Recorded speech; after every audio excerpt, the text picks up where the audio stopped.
kudumu bila vita ndani ya nchi ya province ya Sud Kivu. Na ninapenda niambie watu hawa watumishi wa zamani, wewe ulikuwa ungali mtoto hapa kwa Koran. Mnakumbuka wakati wa RCD ya kwamba tulilaani vita kwa hii province ndani ya huu mji wa Bukavu. Unaona matentative wanafanya hata leo, wanataka ikue, lakini hawajui kama tulishaga watega. Alo. Wanategwa sawa ndoano. Mwenye ataletaka vita hapa kwa mji wa Bukavu atafiwa na mwanawe, atafiwa na yeye mwenyewe, atafiwa na mke wake, hata kuwaka na parcele ndani ya mji wa Bukavu. Haizuru anafanya nini? Atakufa tu. Asipokufa atakuwa nje ya Kongo, haitampatiaga chakula kwa maisha, atahangaika. Hapa Bukavu, hii ni gala ya mfalme. Yeye nakwambia ni kweli. Wachezae pengine watapigaka masasi, lakini mwenye ataipiga atapiga la kwanza na kufiwa na wake wa kwanza. Hii taku. Hatuwezi kukomboa nchi na masasi. Hapana.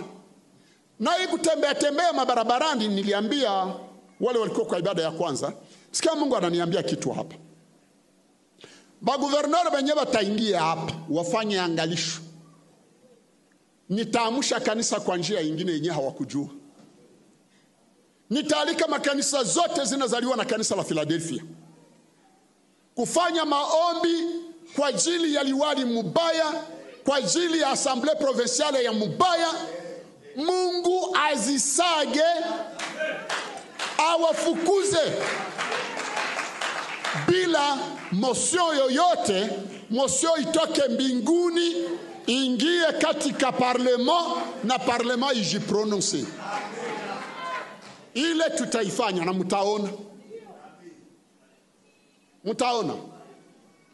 Watu hawawezi kuwa wanaingia kubiti tu, kukula bananenepa sana.